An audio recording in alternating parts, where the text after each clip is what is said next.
దేవుడు నీతో మాట్లాడుతూ ఉంటాడు. నేను వచనాన్ని గత 5 సంవత్సరాలుగా ఈ వాక్యాన్ని ధ్యానించినప్పుడు మా సంఘంలో అలాగే ఇతర సంఘాల్లో కొన్ని మాటలు నేను పంచుకున్నాను. హోషేయ గ్రంథం 14వ అధ్యాయంలో 5వ వచనాన్ని సమయంలో మనం కేంద్రీకరించి కొద్ది నిమిషాలు మనం ధ్యానం చేసుకున్నాం. హోషేయ గ్రంథము 14వ అధ్యాయం 5వ వచనం. చెట్టునకు మంచు ఉన్నట్లు నేను అతని గుట్టును, తామర పుష్పము ఎదుగునట్లు అతడు అభివృద్ధి నందును, లెబనోను పర్వతము దాని వేలు తన్నునట్లు వాళ్ళు తమ వేలు తన్నుదురు. ఈ 5 వచనాలు మనం గమనించినట్టయితే చెట్టులకు మంచు ఉన్నట్లు నేను అతని గుండును. ఎందుకు దేవుడు ఈ మంచును ఇక్కడ పోలుస్తున్నాడు? దేవుడు ఎందుకు మంచునే ఉదాహరణగా తీసుకున్నాడు అని అంటే 4వ వచనంలో ఎందుకు వారి పట్ల దేవుడు ఇంత కనికరం చూపుతున్నాడు, దేవుడి ప్రజల పట్ల దేవుడికి అంత ఆశ ఏంటి అని ఆలోచన చేస్తే 4వ వచనం చదువుతాం ఒకసారి. ఎందుకు వారికి దేవుడు తోడుగా ఉన్నాడు అని అంటే వారు విశ్వాసఘాతకులు కాకుండా నేను వారిని గుణపరచుదును. ఎవరి గురించి దేవుడు మాట్లాడుతున్నాడు అంటే ఇశ్రాయేలీయుల గురించి దేవుడు మాట్లాడుతున్నాడు. ఇశ్రాయేలీయులు ఎవరండి? ఇశ్రాయేలీయులు ఎవరు?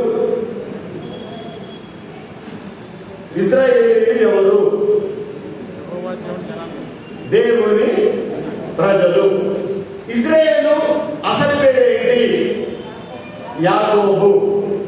యాకోబు అనగా మోసగాడు. అన్నదమ్ముల మధ్యలో జరిగిన ఆ సంభాషణలో తండ్రి ఆశీర్వాదం పొందడానికి మోసపూరితమైన ఆలోచన యాకోబుకు రాలేదు. ఎవరిచ్చారు? తల్లిచ్చింది. నాన్న, దేర్ ఇస్ సంథింగ్ ఫ్యూచర్ నీకుంది, ఇలా చేయి. ఎందుకు తల్లి ఇవ్వాల్సి వచ్చింది? గర్భంలో ఉన్నప్పటి నుంచే గొడవ స్టార్ట్ అయింది. ఆ గొడవ తల్లికి తెలుసు. నేను ముందు రానంటే నేను ముందు అని అన్నదమ్ములు కొట్లాడిన సందర్భాలు, గర్భంలో కొట్లాడిన సందర్భం తల్లికి తప్ప తండ్రికి తెలియదు.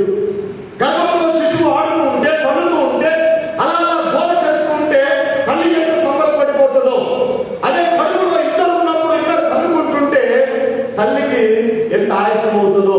వాళ్ళు పుట్టిన తర్వాత కూడా తల్లికి ఆయాసమే అని చెప్పి యాకోబుకు ఇక గొడవచ్చు, ఇక రంగులు అని మనకు తెలియని విషయమే కాదు.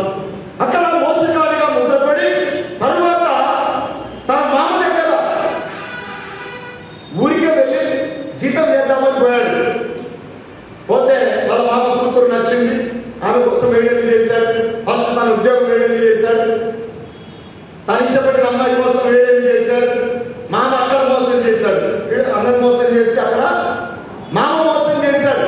మామ మోసం చేసి అసలు ఆమె దొరకలేదు. ఇప్పుడు ఏం చేయాలంటే మామ చెప్పాడు, ఇంకో 7 ఏళ్ళు, టోటల్గా 21 years ఆయన ఇష్టపడిన ఆమె మీద తనకున్న ప్రేమను బట్టట 21 సంవత్సరాలు అలా చూస్తుండగా గడిచిపోయింది. నేను ఆ ఫ్యామిలీ ఇష్యూ వెళ్ళాను ఇప్పుడు. కానీ ఆయన మోసపూరితమైన తలంపులను దేవుడు చూసి ఇతని ద్వారా there is something future, ఇశ్రాయేలీయులకు లేదా తన ప్రజలకు ఒక గొప్ప ఆశ కలుగుతుందన్న నిరీక్షణ దేవుడు భవిష్యత్తును చూసి యాకోబును లేవనెత్తాడు. హల్లెలూయా. యాకోబును తన నాన్న దగ్గర నుంచి తన పరివారం, తన భార్యలు, తన పిల్లలు అందరిని తీసుకొని వెళ్తూ ఉండగా ఒక సందర్భంలో దేవుడితో పోరాడాల్సిన సమయం వచ్చింది. ఆ ఏడు దాటించి మీరు వెళ్ళండి, నేను వస్తాను, నాకు దేవుడితో పని ఉంది అని చెప్పేసి దేవుడితో రాత్రంతా పెరుగులాడుతూ ఉన్నాడు. పెరుగులాడుతూ ఉండగా, ఒంటరిగా దేవుడితో పోరాడుతూ ఉండగా దేవుడు అనుకున్నాడు, వామ్మో యాకోబు చాలా మొండోడు, వదిలేటట్టు లేడు. ఒరే నాయన, తెల్లారుతుందా ఎవరైనా చూస్తే బాగుంటుంది అంటే, నో, నీవు నన్ను ఆశీర్వదిస్తే తప్ప నేను నిన్ను. హల్లెలూయా. 2021 సంవత్సరంలో ఈ సంవత్సరాన్ని చూసే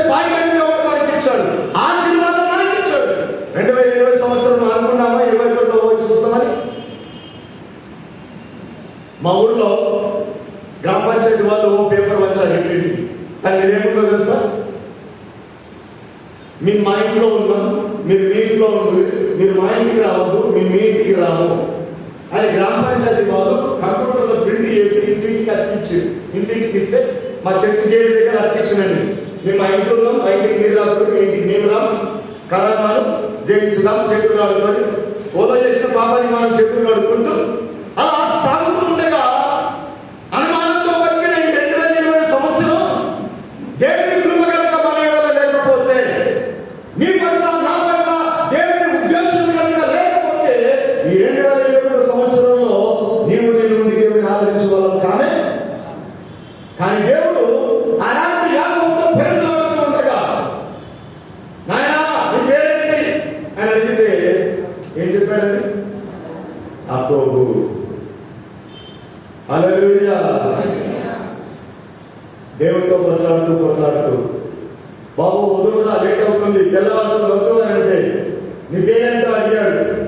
చెప్పాడు, వెరీ గుడ్, ఈ నుంచి నీ పేరు ఇజ్రాయేల్ అని చెప్పేసి పుట్టినాల మీద ఒకటి తన్ని పోగొట్టాడు. నీకు శరణం లేదు, నీ జీవితంలో దేవుడు నీ ఉన్నతమైన జీవనిస్తానని దేవుడు సెలవిచ్చాడు కనుక ఈరోజు ఆ దేశం పేరే ఇజ్రాయేల్. ఓ ఇజ్రాయేలు, నీ పాపం చేత నీవు కూలింటివి కనుక నేనేం చేయాలి? నీలో విశ్వాసఘాతకులుగా మీరు బ్రతుకుతూ ఉండగా అలాంటి చెడిపోయిన జీవితాలను మార్చి ఒక ఉన్నతమైన స్థితిని నీకు ఇవ్వాలనే ఆలోచనతో ఇక్కడ దేవుడు అంటాడు, ఆయన వాత్సల్యతను నేను చూపుతాను. వారు విశ్వాసఘాతకులు కాకుండా నేను వారిని గుణపరుచును. రెండవది ఇంకేమంటాడు? వారి మీద ఉన్న నా కోపము చల్లారను. కారణం ఏంటో తెలుసా? అసలు ఒప్పుకున్నప్పుడు నీ జీవితంలో ఏదైతే ఒప్పుకోకుండా మనం తిరుగుతున్నామో, అసలు నేను ఒప్పుకున్నప్పుడు యాకోబును నియమించాడు, యాకోబు సంతానాన్ని నియమించాడు, ఆయన మీద వాగ్దానంతో ఆయన నియమించాడు. నేనందరినీ కనికరిస్తాను, నేనందరినీ ప్రేమిస్తాను, వారి విశ్వాసఘాతులు కాకుండాన్నట్టుగా నేను వారిని గుణపరచను, నేను వారిని దిద్దుతాను అని అంటాడు. అని అంటూ ఆయన ఇంకేమంటాడు? అదే 4వ వచనంలో, మనస్ఫూర్తిగా నేను వారిని స్నేహితును. మనస్ఫూర్తిగా. అందరూ ఒకసారి చూస్తారు, అందరూ ఒకసారి వెళ్తారు. మనస్ఫూర్తిగా దేవుడు స్నేహిస్తాడు. మనం కూడా దేవుడికి మనస్ఫూర్తిగా ఆరాధించాలి. చెప్తాను ఒకసారి. మనస్ఫూర్తిగా అంటే మనస్ఫూర్తి అంటే ఇందాక జ్ఞాపకం చేశారు. కాలేబు నిండు మనసుతో దేవుణ్ణి సేవించారు. నిండు మనసుతో, మనస్ఫూర్తిగా. ఈరోజు మన కుటుంబం పట్ల, ఈరోజు సంఘం పట్ల, ఈరోజు దేవుని పట్ల, ఈరోజు దేవుని సేవకుల పట్ల, ఈరోజు నీ బంధువుల పట్ల, ఈరోజు నీ పిల్లల పట్ల నీవు మనస్ఫూర్తిగా ఉంటున్నావా? అయినా ఉంటున్నా ఎక్కడ? నీ కుటుంబంలో, నీ పిల్లల పట్ల, నీ భర్త పట్ల, నీ భార్య పట్ల మనస్ఫూర్తిగా ఉంటున్నావు. కానీ దేవుని సంఘం పట్ల, దేవుని సేవించడంలో, దేవుని ఆరాధించడంలో, దేవుని ఫలించడంలో మనస్ఫూర్తిగా, దేవుడే నిన్ను మనస్ఫూర్తిగా స్నేహించాలని ఆశపడితే మనం మనస్ఫూర్తిగా దేవుని స్నేహాన్ని పొందుకుంటున్నామా? అందుకని యోహాను 10వ అధ్యాయంలో మనందరికీ తెలిసిన వాక్య భాగమే, మీరు నా మాట విని నన్ను అంగీకరించి నా చిత్త ప్రకారం బ్రతికితే నేను ఇక మీద మిమ్మల్ని దాసులని పిలవక స్నేహితులని. స్నేహితులు ఎట్లా ఉంటారండి? స్నేహితులు ఎలా ఉంటారు? నడుస్తూ ఉంటే చేతుల్లో చేసుకుంటూ నడుస్తూ ఉంటారు. మరీ అంతగా ఇది కిందికి ఉంది కదా, చెయ్యి నడుస్తుంది, ఎందుకురా బాబు అనుకుంటే ఎక్కడ వేస్తారు? చెయ్యి భుజం మీద వేస్తారు. భుజం మీద వేసినప్పుడు ఒక స్నేహితుడు తండ్రి సడన్ గా పడిపోతుంటే ఆ స్నేహితుడు ఆపుతాడా, వదిలేస్తాడా? అందుకని 139 కీర్తనలో దావీదు అంటాడు, ప్రభువా యెహోవా నీవు నా ముందును నా వెనుకను నన్ను ఆదరించి ఉన్నావు. ఇంకేమంటారండి? నా మీద నీ చెయ్యి వేసి, హల్లెలూయా. మన భుజం మీద చెయ్యి వేసినప్పుడు ముందుకు పడము, వెనకకు పడము, సైడ్కు అసలే. దేవుడు తన ప్రజల మీద ప్రేమిస్తూ ఉంటే మనం చేసిన తప్పిదాలను కట్టుదాటితే ఎవరి మీద నిందిస్తాం తెలుసా? ఎవరి మీద నిందిస్తాం? దేవుడు నన్ను ఈ సంవత్సరం ఓంకారా నన్ను ఒకరు చూశాడు. లేదు, దేవుడు ఒకరు చూడాడు. నువ్వు ఒకరు నడుస్తున్నావు కాబట్టి నువ్వు పడితే దేవుడి మీద ఎవరైనా తప్పు. ఇశ్రాయేలు ఆ దేవుడి మీద ఏడిసి ఏడిసి ఏడిసి 5 దేశం నుంచి ఆ అరణ్యంలో నడుస్తుండగా నిన్ను లేకపోతే ఏడిశారు, మాంసం లేకపోతే ఏడిశారు, మన్నా లేకపోతే ఏడిశారు.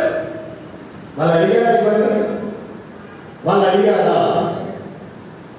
ఆకలి అయిపోయింది అని అంటే మోసే దేవుడికి ప్రార్థన చేస్తారు. ప్రభా ఇంతమంది నేను అడిగిమని చెప్పిన ఇలా ఫుడ్ అడిగేది వాళ్ళని నేనంటే డోంట్ వరీ మోసే హల్లెలూయా, నేనున్నాను. అందుకనే తన ప్రజల కన్నా చెట్టుకు మంచు ఉన్నట్లుగా నేను వారికి ఉన్నాను. హల్లెలూయా. మంచు ఈ హోషేయ గ్రంథంలో మంచు లేదా ఆదికాండం నుంచి ప్రకటన వరకు చాలా సందర్భాల్లో ఈ మంచును దేవుడు జీవగ్రంథంలో రాసి పెట్టారు. ఎందుకు ఈ మనసును సాదృశ్యంగా దేవుడు తీసుకున్నాడంటే పాలస్తీనా దేశంలో మార్చి నుండి అక్టోబర్ వరకు వర్షాలు ఉండవు. మన సంగతిలో చలికాలంలో నీళ్లు పెట్టకుండా పండించే పంట ఏంటి? చలికాలంలో నీళ్లు పెట్టకుండా రేగలో పండించే పంట ఏంటి? శనగ పంట. శనగ పంట. నీళ్ళు పెట్టాలండి, మందు వస్తామా? దేంతో పండుతుంది అది? మంచుతో పండుతుంది. హల్లెలూయా. ఈరోజు నేను చెప్పేది ఏంటి అంటే fertiliser church should have a faith. సాధారణమైన సంఘము ఒక విశ్వాసం కలిగి జీవించాలి. ఆ మంచులో ఫర్టిలైజర్ ఉంటుంది. ఫర్టిలైజర్ అంటే బీస్ డిఏపి వ్యవసాయం చేసే వాళ్ళకి బాగా తెలుసు. ఫర్టిలైజర్ షాప్ దొరుకుతుంది. Urea, DAP fertiliser. ఈరోజు మనం బియ్యం అన్నం తింటున్నాం, దానికి వ్యవసాయాలు ఏమొస్తుంది తెలుసా? ఇంటి ఒక్కసారి ఇంటి తాగితే మనం చచ్చిపోతుంది. అదే మెల్లమెల్లగా ఆడుతున్నాం మనం, వాడుతున్నాం మెల్లమెల్లగా ఇంటిలో తింటున్నాం. కానీ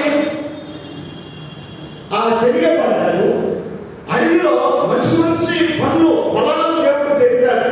ఏదైతే దేవుడు చేసినప్పుడు అక్కడ యూఫ్రటీస్ నది, హిద్దెకెర నది, ఆ ఏదైనా తోటలు తడపడానికి 4 నదులను ఏర్పాటు చేశాడు. చేసి ఆ తోటను తడుపుతున్నాడు. ఈరోజు అడవిలో పండే పనులు ఏంటండి? అడవిలో పండే పనులు ఫ్రూట్స్, వాటికి నీళ్ళు పోస్తున్నారు.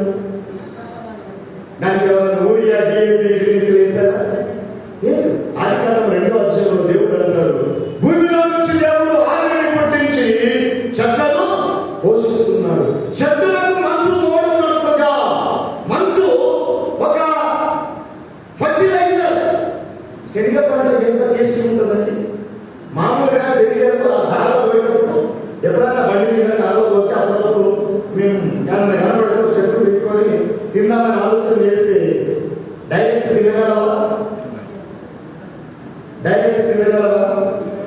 హైదరాబాద్ మొండమార్కెట్ పోతే శనగ ఆలు కూడా అవుతుంది, కూడా చేస్తుంది. దాన్ని డైరెక్ట్ గా తినలేము, నీళ్ళ ఉంచాలి. దానివల్ల పులుపు. Great God. ఏ మందు లేకుండా ఒక పంటను దేవుడు మనసు ద్వారా పండిస్తున్నాడు అంటే ఆ మనసు నీ విశ్వాసానికి ఫర్టిలైజర్.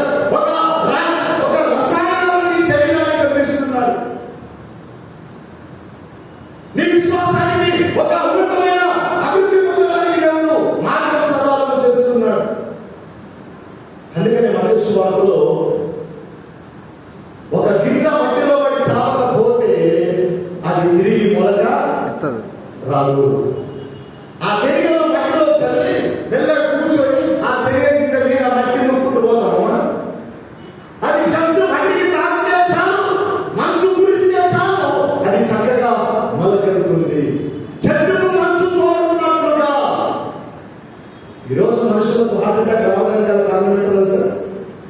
నా తాత ముత్తాతలు పొద్దులు లేస్తే ఒట్ల మీద తిరుగుతూ మనసులో కాలు చేరు కాలి పాదాలతో నడుచుకుంటగా ఈరోజు డాక్టర్లు చెప్తారండి హార్ట్ అటాక్ రావద్దు అంటే రోజు ఉదయం మంచులో చెప్పులు లేకుండా తిరగాలి. మంచు ఎక్కడ నుండి పడుతుందండి? మంచు. The dew always descends from heaven. It was sent by God.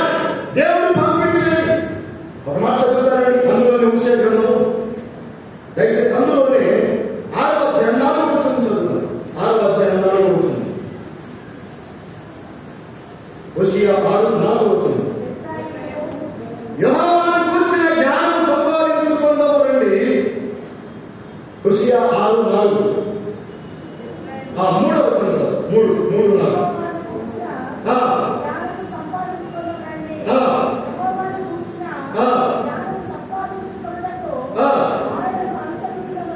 సంపాదించుకుందాము రండి, అనుసరించుదాము రండి. ఉదయం తప్పక వచ్చిన ఆయన ఉదయించును, వర్షం వలె ఆయన మన యొద్దకు వచ్చును.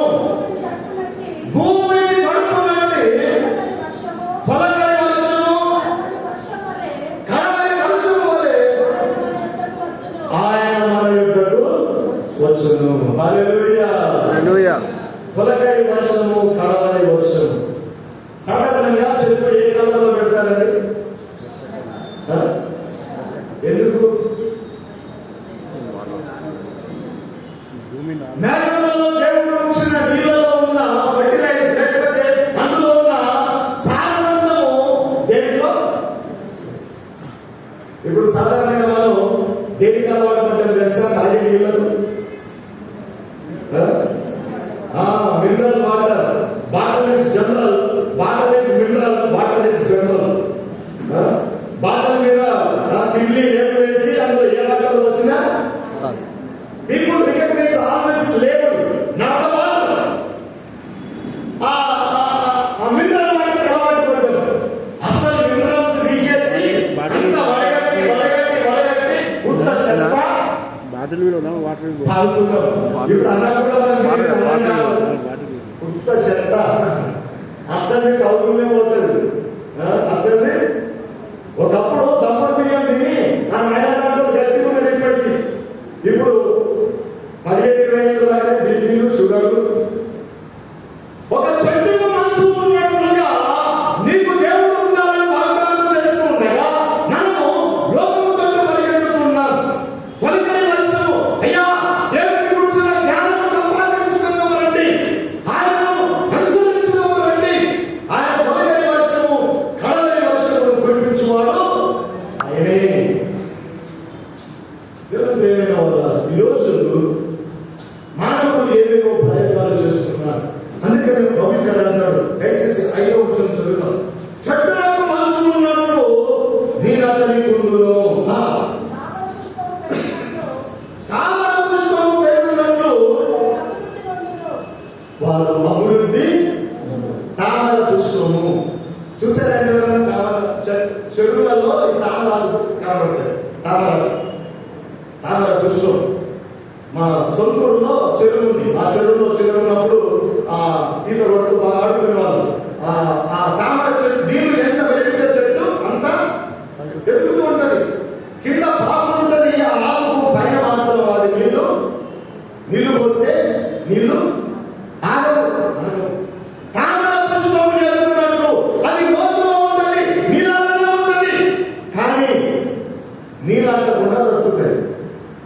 తామర పుష్పము, తామర ఆకు నీళ్ళు అంటినా నీళ్ళలోనే ఉంటది, నీళ్ళు అంటకుండా బ్రతుకుతుంది. మనం లోకంలోనే ఉన్నాం, కానీ లోకం అంటకుండా బ్రతుకుతున్నాము.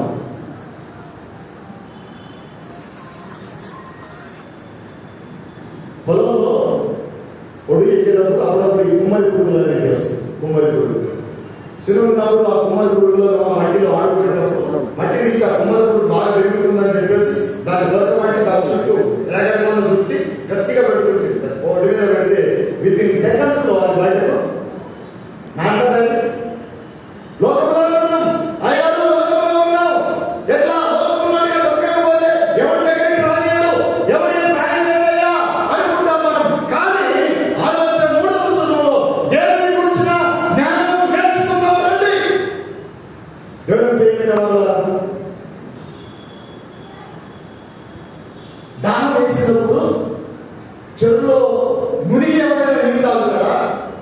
నీళ్లు తీసుకుని తాగుతాయి? చెప్పాలి.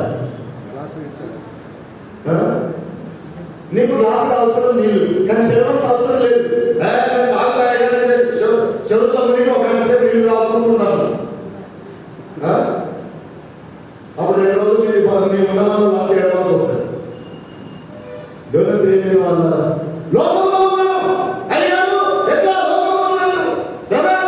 సాయంత్రం గుడి ఉంది, లేదా గుడి ఉంది, దేవస్థానం గుడి ఉంది, రండి అంటే పాస్టర్ గారు అలసిపోయి బిజీ అంటే దేవుడు గుడికి రానంత బిజీగా నేను పెట్టాడు అన్నమాట. గుడికి రానంత బిజీగా ఎక్కడికి మనం ప్రభా ఏదైతే నేను కలిగి ఉన్నానో అది నీవిచ్చిందే అనుకొని కొంచెం పక్కన పెట్టి దేవుని సన్నిధిలో 24 hours ఉన్నా చెప్పలేదు దేవుడు. బిడ్డ ఓ 1 hour 2 hours. అందుకని దాన్ని ప్రార్థన చేస్తాడు 27 కీర్తనలో 4 వచనంలో, నేను యెహోవా యొక్క వరం అడిగితిని, నేను దానిని వెతుకుచున్నాను. యెహోవా ప్రసన్నతను చూచుటకును ఆయన ఆలయంలో నా జీవిత కాలమంతా ఉండుటకు నేను తీర్మానం చేసుకుంటుని. హల్లెలూయా. దేవుని ప్రియమైన వాళ్ళ కామపురుషులారా నువ్వు జీవించాలి. అనగా దేవుని జీవితంలో దేవుని ఆరాధించినప్పుడు దేవుడు నీకు అభివృద్ధి ఇస్తాడు. రెండవదిగా దేవుడు నీకు బలము అనుగ్రహిస్తాడు. God is going to give us strength. నాకు బలం లేదనుకుంటావు. సంసోను అలాంటి బలహీనుడిగా మారిపోయాడు. సంసోను అయ్యో మంచి బలవంతుడు, అయ్యో తల్లిదండ్రులు ఆయన భక్తిలో పెంచారు, కానీ దేవుని సన్నిధిని మర్చిపోయి, దేవుని మర్చిపోయి, తల్లిదండ్రులు మర్చిపోయి, లోకానుసారమైన పద్ధతులను అనుసరించి తనకు నచ్చిన వాళ్ళని పెళ్లి చేసుకుంటే ఏం జరిగిందండి? దేవుని ప్రియమైన వాళ్ళ ఒక భక్తుడు అంటాడు, అసలు పాపం లోకంలోనికి ఎందుకు వచ్చింది అని అడిగితే ఒక భక్తుడు ఒక కామెంటరీలో రాశారు, Eve cheated by Satan, deceived by Satan, Adam deceived by the compassion. అవ్వ సాతాను చేత మోసపరచబడితే అయ్యా అవ్వ ప్రేమ చేత మోసపోయాడు. అయ్యో తిరిగిపోతే ఎవరుంటుందో వాళ్ళ అయ్యో ఏది లవింగ్ ఏది అని అన్నవాళ్ళు. నిజంగా అంటే నీకు ఇష్టం అయితే తినకపోతే ఏమనుకుంటుందో, తింటే ఏమైందో తెలుసు. దేవుడు చెప్పాడు, ఆయన తోటలన్నీ బాగా తినొచ్చు, కానీ మంచి చెడులు చూపించే ఈ చెట్టు పండు నీవు ఆ చెట్టు కాడికి ఆదం పోయిందా? అవ్వలేదు. ఆదం పోలే, ఏదో తోట పండు, ఏదో తాళతో, ఏదో గోధుమకో మామిడి తోటకో ఆది తోటకో నీళ్ళు కడుపుకుంటాడు పోసు పండు తీసుకుని వచ్చి అబ్బాయి తినకూడదని దేవుడు చెప్పినా అదంతా మనకు తెలుసు. కానీ లోకంలో నీవు మంచిదే, కానీ ఎప్పుడైతే లోకము నీలోకి వస్తుందో నువ్వు దేవునిలో ఉండవు. నువ్వు లోకంలో ఉండు, నో ప్రాబ్లం. ఓ భక్తుడు అంటాడు ఇట్లా, దేవుడికి ఎంత స్వార్థం అండి. యోహాను సువార్త 3:16 ఏమంటాడు? దేవుడు లోకమును ఎంతో ప్రేమించాను. మొదటి యోహాను 2వ అధ్యాయంలో ఉన్నాడు, ఎవరైనా లోకమును దేవుడు ప్రేమిస్తే తప్పలేదు, కానీ నేను ప్రేమిస్తే తప్ప. దేవుడు ప్రేమించే దేనికోసం? నిన్ను నన్ను రక్షించడానికి, లోకంలో పాపములను రక్షించడానికి, ఇదిగో నశించిన దాన్ని రక్షించడానికి యేసు లోకంలో వచ్చాడు. మనమేమో దేవుని ప్రియమైన సంఘం, ఈరోజు చెట్టుకు మనసు ఉన్నట్టుగా దేవుడు నీకు తోడుగా ఉండాలని ఆశపడుతున్నాడు. Hallelujah. Are you ready to give the place to God? ఆయన ఆ స్థలం ఇవ్వడానికి ఇష్టపడుతున్నావా? ఆ స్థలం ఇవ్వడానికి ఇష్టపడుతున్నావా? ఈరోజు దేవుడు నిన్ను మనస్ఫూర్తిగా స్నేహించాలని ఆశపడుతున్నాడు. ఒక ప్రత్యేకమైన పిలుపు, ఒక ప్రత్యేకమైన ఆశ, ఒక ప్రత్యేకమైన ఆలోచన నీ పట్ల దేవుడు కలిగి ఉండగా మనం ఇంకా లోకంలో చూస్తూ దేవుని ఉన్నతమైన ఆశీర్వాదాలు మనం కోల్పోతున్నాం. చెట్టులకు మనుషులు ఉన్నట్టుగా మీరు ఎవరైనా చూశారండి? రోడ్డు పైన పోయేటప్పుడు పొల మీద మబ్బుల ఒక 6 గంటలకు సూర్యోదయం అవుతుంటే, ఆ సూర్యోదయం అవుతుంటే ఆ గడ్డి మీద ఆ మంచు కల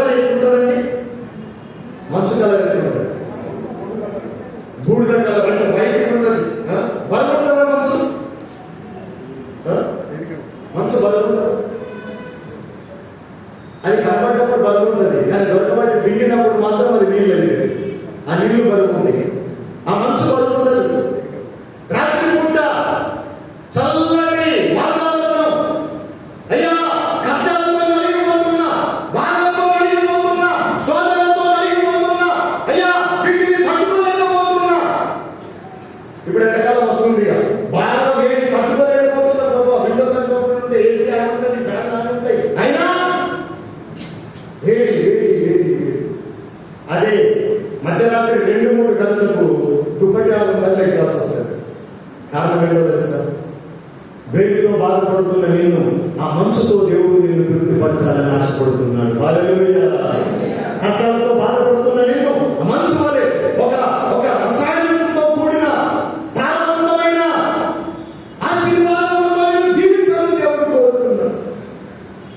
వేడితో ఆలోచించిపోతున్నావా? బాధలతో ఆలోచించిపోతున్నావా?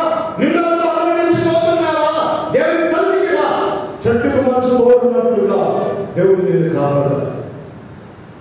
ఒక ఫలభరితమైన జీవితం దేవుడు నీకు ఇస్తాడు. అడవిలో చెట్లు ఎండాకాలం రాగానే చెట్లన్నీ ఆకు రాలుతాయి. రాలిన చోట మళ్ళీ కొత్త ఆకు చిగురిస్తుంది, కొత్త పూట వస్తుంది. నీళ్ళు పోసేదానికి వాటికి నీళ్ళు పోస్తుంది. సింపుల్ మనం భలే టేస్ట్ ఉన్నాయి. షుగర్ మంచిది కాదు, జాగ్రత్త. ఎక్కువ తినాలి.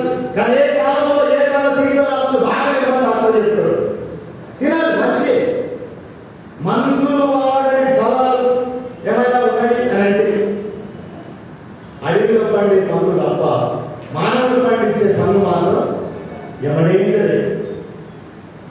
అన్నిటికీ స్ప్రే చేస్తారు రసాయనాలు, అన్నిటికీ రసాయనాలు. ఆపిల్కి, అరటి పళ్ళకు, అన్నిటికీ. టమాటాలకు, వంకాయలకు పురుగు పడితే నీళ్ళు కొడతారు, మందులు వేస్తారు. అమ్మ మీరు తినద్దని కాదు నా ఉద్దేశం, కూరగాయలు తినమని కాదు, తినద్దని కాదు నా ఉద్దేశం. పండించే స్థలంలో అలాంటి పరిస్థితులు ఉంటాయి. ఇప్పుడంతా మంచి వర్మీ కంపోస్ట్ లేదా లోకల్ టమాటా మార్కెట్ పోతే చాలా లోకల్ టమాటా అది కట్టుకొని చూస్తే హైబ్రిడ్ టమాటానే, కానీ దాని పేరేంటి? లోకల్ అనేసరికి లోకల్లో ఉన్నవాడు మన లోకల్ అనుకుంటాం, కానీ ఏ లోకల్ వాడిని ఇచ్చింది గమనించండి. మనకు తెలియకుండానే మందులు మనకు తెలియకుండానే దేవుడి చిత్తానికి దూరం అవుతున్నాం. ఒక మనసు నీకు తోడుగా దేవుడు ఉంచుతాడండి. ఈ మనసు ఎవరు పంపిస్తారో తెలుసా? దయచేసి ఒక మాట చూద్దాం. 110వ కీర్తన 3వ వచనం ఒకసారి చూద్దాం. 110వ కీర్తన 3వ వచనం. 110వ కీర్తన 3వ వచనం.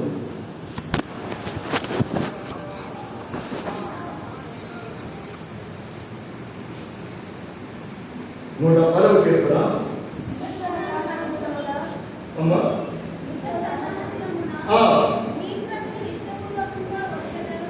యుద్ధ సన్నాహమున నీ ప్రజలు ఇష్టపూర్వకంగా వచ్చారు.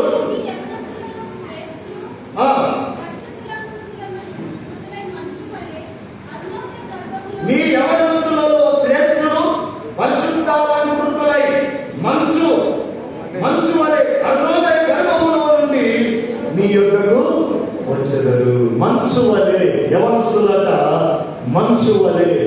ఒక పరిశుద్ధమైన జీవితం, ఒక చెట్టుకు బలాన్నిచ్చే ఒక మంచి ఫర్టిలైజర్ లాగా, ఒక భక్తి కలిగి, విశ్వాసం కలిగి, దేవుని పట్ల రోషం కలిగి, పరిశుద్ధాలంకృతులై. నేను ఒక మాట చెప్తాను, నన్ను పెట్టుకోవాలి.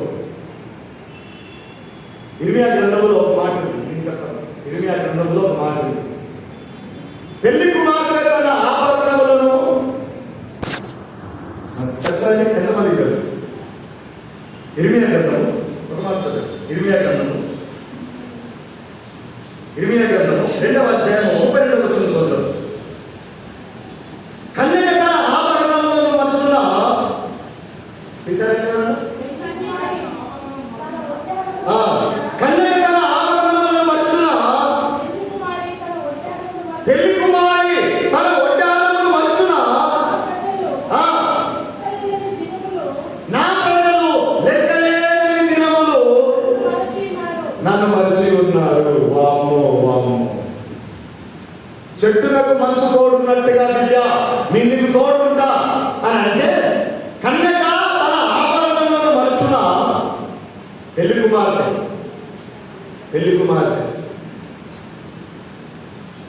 ఓ 50 క్రితం ఒక ఆమె పెళ్లి జరిగింది. అన్నదమ్ములు కలిసి ఒక 9 తులాల బంగారం పెట్టి ఇంచుమించు 3 లక్షలు 9 తులాలు బంగారం పెట్టి మంచి నెక్లెస్, మంచి అన్ని బాగా చేశారు. 4 అన్నలు, 3 వదినలు చక్కగా పెళ్లి చేశారు. ఇప్పుడు కూతురు చక్కగా ఈరోజు పెళ్లి చేసిన అన్నలు 3-4 లక్షలు 5-6 లక్షలు ఖర్చు పెట్టిన అన్నలకు, వదినలకు ఈరోజు ఆ భర్తకు కారు ఉంది, హైదరాబాద్ లో కిరాయి ఇల్లు ఉంది. కారు ఉంది, హైదరాబాద్ లో కిరాయి ఇల్లు ఉంది. మెడ నిండా 9 తులాల బంగారం ఉంది, అన్నీ ఉన్నాయి. నాకేం తక్కువ అని నేను వాళ్ళతో మాట్లాడాలి? నాకేం తక్కువ అని నేను వాళ్ళతో? నీకేం తక్కువ కాకుండా చేసింది ఎవరు బిడ్డ? అన్నలు, వదినలు దగ్గర నుండి చేస్తే ఈరోజు ఏం చూసుకొని కన్యకాల ఆభరణంలో మర్చున పెళ్లి కుమారుడే. ఇప్పుడు వడ్డానాలు వాళ్ళు పెడతలేదు. వడ్డాన పాతకాలంలో ఈ వడ్డాన బంగారం చేపిద్దరు. గెంటీలు కూడా ఆ ముసలోళ్ళకి ఊళ్ళలో చూస్తే ఈ ముసలోళ్ళ గెంటీలు కూడా ఉంటాయి. ఇప్పుడు సిగ్గనే పెట్టాను. ఎప్పుడో 40 ఏళ్ళ కింద చేసుకున్న గెంటీలు బరువుకు కిందికి కనబడే ఊళ్ళో అందులో సిగ్గనే దూరుతుంది. ఇప్పుడు గమనించండి దేవుని ప్రియమైన వాళ్ళ, కన్యకగారి ఆభరణాలను మరచున పెళ్లి కుమార్తె తన వడ్డాణాలను మరచున అవి మరుస్తలేదు. కానీ పెళ్లి మర్చిపోకూడదు. అంతే వాటిని చూసుకొని దేవుడిచ్చిన ఆ ఆభరణాలను, దేవుడిచ్చిన జీవితాన్ని చూసుకొని ఎవరైనా మర్చిపోతున్నారు తెలుసా? కన్న వాళ్ళను, పెంచిన వాళ్ళను, ఒక ఉన్నతమైన స్థితిలో నువ్వు ఉండడానికి కారణం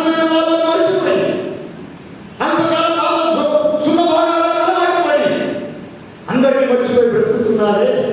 ఒకరోజు మళ్ళీ వాళ్ళే దిగేటప్పుడు తలెత్తుకుంటావా బిడ్డ?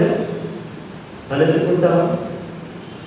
గమనించండి దేవుని ప్రియమైన వాళ్ళు, నేను ఎందుకు ఈ మాట జ్ఞాపకం చేస్తున్నానంటే, తామర పుష్పం ఎదుగున్నట్లుగా లోకంలోనే ఉంటున్నావు కానీ లోకం అంటకుండా బ్రతుకు దేవుడిని నిన్ను అభివృద్ధి చేస్తాడు. హల్లెలూయా. అట్టి ఆశీర్వాదం పొందాలని అందరికీ ఆశ ఉంటుంది. అట్టి ఆశీర్వాదం నాకైతే బాగుంటుంది. కండిషనల్ వే. మీరు నా దగ్గరికి రండి, నేను మీ దగ్గరికి వస్తాను. ప్రభా నాకు టైం లేదు, అన్ని ఉన్నాయి నా ఇంటికి పంపి అని అంటే, బిడ్డ నాకు కూడా పని ఉంది, నేను కూడా చాలా బిజీగా ఉన్నాను. అయినా నువ్వు వాళ్ళని ప్రేమించినంతగా నాకు దూరం అయిపోయావు అని అంటావు. బిడ్డ నేను నీకు దూరమైనా, నువ్వు నాకు దూరమైనా. మనం దూరమైనప్పుడే దేవుడు మనకు దూరమైనట్టుగా అర్థమైంది. దేవుడికి మనం దూరం ఎప్పుడైతే అవుతామో దేవుడు మనకు దూరంగానే అవుతాడు. కానీ దేవుడు మన పట్ల ఉన్న ప్రేమ ఏంటంటే, దేవుడు అంటాడు, కీర్తన కావడం దాని అంటాడు, తూర్పుకు పడమటికి ఎంత దూరమో నీ పాపములను అంత దూరం చేశాడని. దేవుడు ప్రేమిస్తే ఇంకా మనం లోకం కట్టుకొస్తుంది. దేవుడు ప్రేమిస్తాను. మొట్టమొదటిగా దేవుడు నిన్ను ఒక మంచు వలె నిల్చుంటున్నాడు. హల్లెలూయా. హల్లెలూయా. ఒక సారవంతమైన విశ్వాస జీవితంలో ఉండాలని దేవుడు ఆశపడుతున్నాడు. ఒక ఉన్నతమైన స్థితిలో నిల్చుకోవాలని ఆశపడుతున్నాడు. ఈరోజు కొడుకు కూతురున్నాడు, బీటెక్ ఫైనల్ ఇయర్ చదువుతున్నాడు. కూతురు బీటెక్ థర్డ్ ఇయర్, ఒకటే కాలేజీలో చదువుతున్నారు. వాళ్ళ ఉన్నతమైన స్థితిలో ఉండాలని చూడాలని ఆశ. నేను ఇంటర్ ఫెయిల్ అయ్యాను, 1991లో ఇంటర్ ఫెయిల్ అయ్యాను. 5 సబ్జెక్టులు పాస్ అయ్యాను, 5 ఇంకా పాస్ కాలేదు. టైం లేదు రాయడానికి. బైబిల్ కాలేజీలో చదువుకున్నాను, బాంబేలో చదువుకున్నాను, అమెరికా వెళ్ళాను, అమెరికాలో చదువుకుని వచ్చాను. నా ఫైల్స్ అన్ని చదివినప్పుడు నా పిల్లలు 10th మెమో చూసి, daddy 10th memo, inter memo, అప్పుడంతా ఈ డాక్యుమెంట్స్ సిస్టంలో రెడ్ కలర్లో, పింక్ కలర్లో ఫెయిల్ మెమో ఇద్దరు. మన దగ్గర పాస్ మెమో లేదు, ఇంటర్మీడియట్. ఆ ఇంటర్మీడియట్ ఫెయిల్ మెమో చూసిన అవుతుంది నా పిల్లలు, daddy you are fail. Yes I am fail, but you are in BTech. But you are in BTech. Inter fail అయిన డాడీ, నేను బీటెక్ చదివిస్తుంది బిడ్డ. అన్ని కూడగట్టి జమ చేసి అన్ని చేసి చేసి సేవలో వచ్చి అంతా కూడా చేసి దేవుని సేవ సిద్ధపడుస్తున్నాం. హల్లెలూయా. నేను ఎందుకు అంటున్నాను అంటే, నీ బిడ్డలు ఉన్నతమైన స్థితిలో ఉండాలని నువ్వెట్లా ఆశపడుతున్నావో, నేనెట్లా ఆశపడుతున్నానో, మన పట్ల దేవుని ఆశ కూడా అదే. హల్లెలూయా. లోకంలో ఉన్నతమైన స్థితికి రావాలని ఆశపడుతున్నాం. లోకంలో నలుగురి మధ్యలో ఒక ఉన్నతమైన స్థితికి రావాలి, అందరూ రాసుకుంటుండాలి, అందరూ చేయబడాలి అనుకుంటారు. జైగొట్టు వెళ్ళే సత్యనాడు కూడా చేయబడతారు. కానీ ఆ జైగొట్టే సందర్భాలలో నీ మార్గం నరకమా మోక్షమా?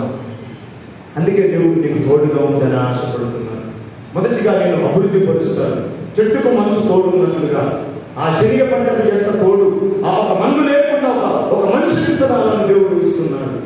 నిన్ను మంచి విత్తనంగా అనేక జీవితాల్లో వెలుగు నింపడానికి దేవుడు నిలిచేయాలని ఆశపడితే, ఈరోజు మనం దేవుని తట్టు మరలాల్సింది పోయి లోకం తట్టు మరులుతూ దేవుని సన్నిధికి, దేవుని సంఘానికి, దేవుని మందిరానికి ఎన్నో సందర్భాల్లో దూరం అయిపోతున్నాం.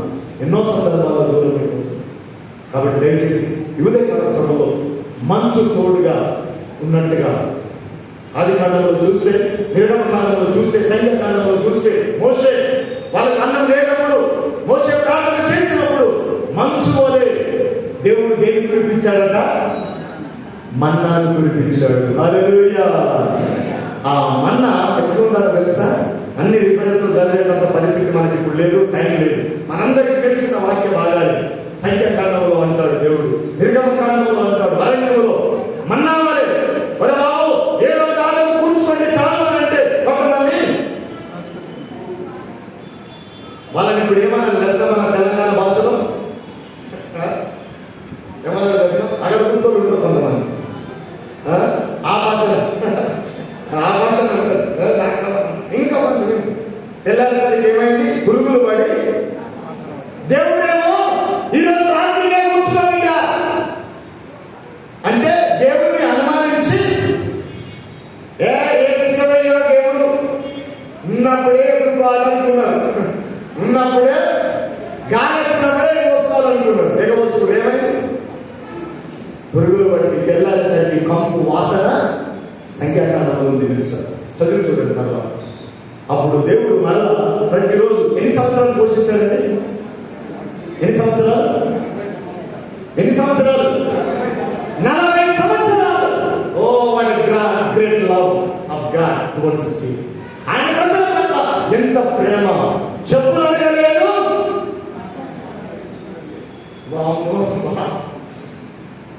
ఈ నుంచి హైదరాబాద్ పోయి మళ్ళీ ఇంటికి వచ్చేసరికి నీ దగ్గరికి నీ ఇంట్లో రావాలంటే కూడా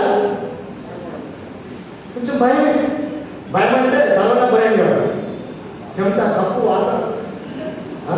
జస్ట్ 4-5 అవర్స్ 40 ఏళ్ళు ఎట్లా భరించుడు? బికాస్ ఆఫ్ దేవుడు. హల్లెలూయా. 40 సంవత్సరాలు చెప్పులు అడగలేదు. 40 సంవత్సరాలు వాళ్ళు ఫ్లైట్లో పోయారా? 40 సంవత్సరాలు ఫ్లైట్లో పోయారా? ఇన్నోవా కార్ కొనుక్కున్నారా? ట్రైన్ ఫెసిలిటీ ఉందా? షిప్ ఫెసిలిటీ ఏమైనా ఉందా? స్టీమింగ్ ఏమైనా ఉన్నాయా? సబ్మెరైన్స్ ఏమైనా ఉన్నాయా? ఎడారిలో మంచి ఎండలో ఎండగొడుతుంది బిడ్డ. దేవుడు ఏంటి అంటే దేవుడు మేఘాలను అడ్డుగా ఇచ్చాడు. రాత్రి పూట వేలు వస్తున్నాయి, పాలు వస్తున్నాయి ప్రభా. ఏంటి అంటే అగ్ని స్తంభాన్ని ఇచ్చాడు. ఓ వాడి హల్లెలూయా. దేవుని ప్రియమైన వాళ్ళ తన బిడ్డలకు మంచు దేవుడు 40 సంవత్సరాలు పోషించగలిగితే నిన్ను పోషించడా? ఆ సంతానంలో నుంచే వచ్చిన మనం, ఆ సంతానంలో నుంచే వచ్చాము మనం. ఏ ప్రజలైతే దేవుని విశ్వసించి 40 సంవత్సరాలు దేవుని యొక్క ఆ మంచుతో పోషించబడ్డారో, ఆ మంచి సారవంతమైన జీవితాన్ని గడిపారో, ఆ సంతానంలో నుంచే ఇక్కడికి వచ్చాం మనం. ఇక్కడికి వచ్చాం. ఆ భక్తి ఇంకా మనలో ఉందా? మూడవదిగా దయచేసి అందులోనే ఇంకో వచనం చదువుకున్నాం. 6వ వచనం చదువుదాం దయచేసి.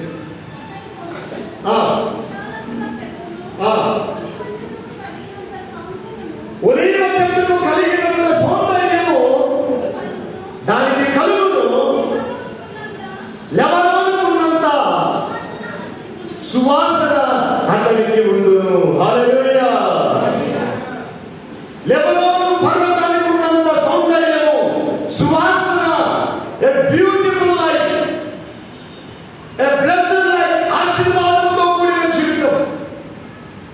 ఎప్పుడండి? ఎప్పుడు?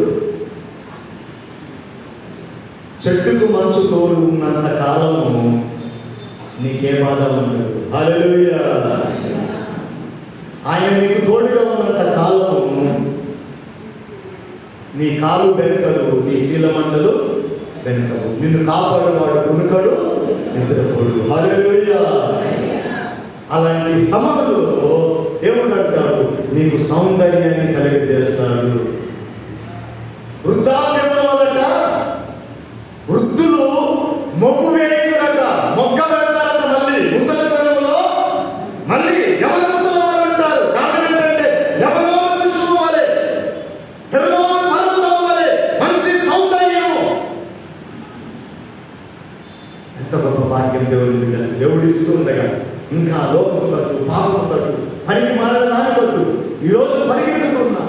ఈరోజు ఎంతో తెలుసా అండి? ఈరోజు what is the special day today? కాలంలో వస్తూ వస్తూ ఆశ్రమ కాదు ఓ వీడియో. పోయిన సంవత్సరం ఇదే రోజు చైనా బార్డర్లో ఇంచుమించు 40 మంది సైనికులు దేశం కోసం చనిపోయారు. ఈరోజు దేవుడు నిన్ను మనస్ఫూర్తిగా స్నేహిస్తున్నాడు. కానీ నువ్వు ఈరోజు వాలంటైన్స్ అని, ప్రేమికుల దినమని, ఇదని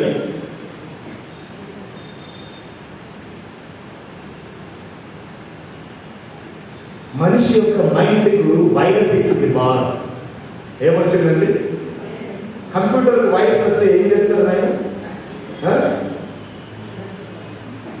యాంటీవైరస్. ఇప్పుడు వైరస్ వచ్చింది, కరోనా వైరస్ వచ్చింది. దానికి యాంటీవైరస్ విరుగుడు, దానికి ఒక మందు కనిపెట్టారు. ఎంతమంది చచ్చిపోయినాక? మనమైతే బతుకున్నాం. మన యాంటీవైరస్ ఏంటో తెలుసా? దేవుడు. హల్లెలూయా. ఒకవేళ అట్లా యాంటీవైరస్ కూడా వినకపోతే ఏం చేస్తారు? ఇక సిస్టమ్ ఫార్మేట్ చేయాలి.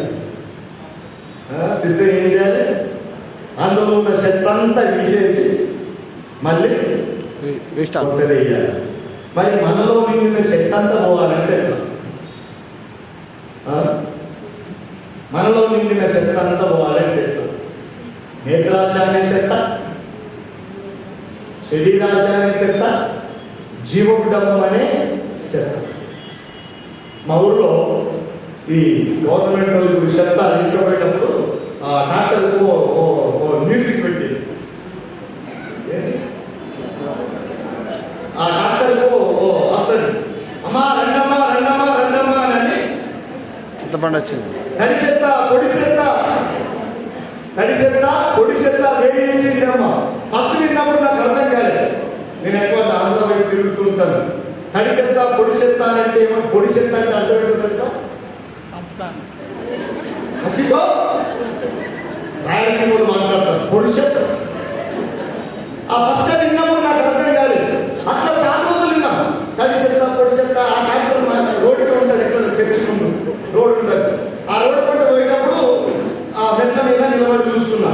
తడి చెత్త, పొడి చెత్త. ఇన్ని రోజులు మ్యూజిక్ ఆడాలంటే చెత్త కుండి, చెత్త ట్రాక్టర్ మీద. తడి చెత్త, తడి అని అంటే తడిసిపోయిన చెత్త, పొడి చెత్త అని అంటే పొడి పొడి కలవని చెత్త. అప్పుడు అర్థమైంది నాకు. మన శరీరం కూడా రెండు ఉంటుంది, తడి చెత్త. ఈ శరీరం ఇప్పుడు ఏం చెత్త? ఇది తడి చెత్త. ఈ పొడి పొడి చెత్త రోడ్డు మీద ఆకులు పడ్డాయనుకో, ఈ ఎండిపోయిన ఆకులు పడతాయి. పచ్చాకులు ఎండి ఆకులు రెండు పక్క పక్కన పెట్టి అలా కూర్చో. లారీ పోయినప్పుడు చూడు ఏ తొందర కొట్టుతుంది? పొడి చెత్తనే ఉడుకుతుంది. కారణం ఏంటో తెలుసా? ఆ ఆకు ఎండిపోయింది కనుక కొట్టుకొని. అదే తడి చెత్త, అదే తడి ఆకు, అదే పచ్చి ఆకు, అందులో తేమ శాతం ఎక్కువ ఉంటుంది. ఏమేమి ఉంటుంది? మన బాటనీ, జూలాజీ మనం చదవలేదు, తెలియదు కదా, పాసెక్ట్ చదువుతుంది మనం చదవలేదు. అందులో తేమ బరువు ఉంటుంది కనుక, అది పచ్చి ఉంటుంది కనుక ఎంత గాలి వచ్చినా కొట్టుకొని పోదు. ఓ దేవుని ప్రేమ సంగమా,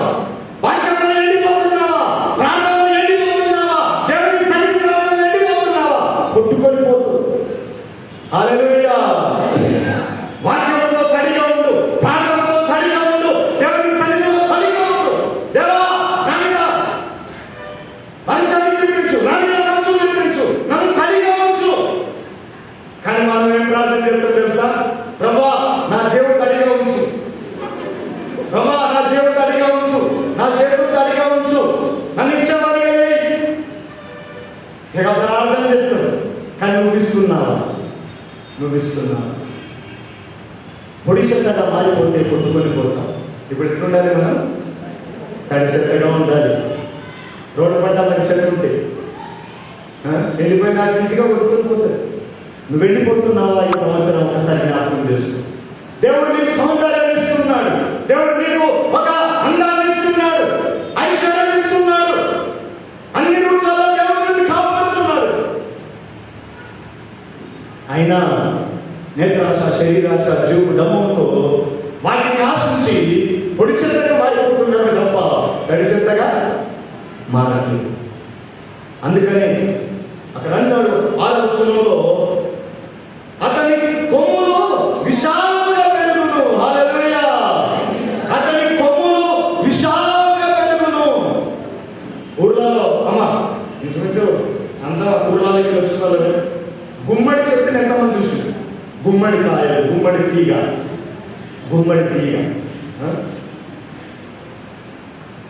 ఎట్లుంటుంది? ఆడపడుస్తుంది ఎక్కువ చెత్తలో వస్తుంది, పెంటల చెత్తలో వస్తుంది. మన భాషలో చెప్పండమ్మా. పెంటల పెంట బోధల మీద వస్తుంది ఎక్కువ శాతం. మనం కొట్టమని ఇంటికాడ పెట్టుకుంటే వస్తుంది, కానీ ఎక్కువ శాతం అది ఇక్కడ మోదాలిలో ఏం విషయంలో ఏం తెలియదు. ఇంట్లో చెత్త అంతా చదివి నూనెకి తట్టలు ఎక్కకపోయి ఆ పెంట బోధలు పడేస్తే వస్తుంది. నేను ఎప్పుడు తినలేదు. అమెరికాలో తిన్నా పంకిన్ కర్రీ అని కాలేజీలో, బైబిల్ కాలేజీలో ఆడ తిన్నా.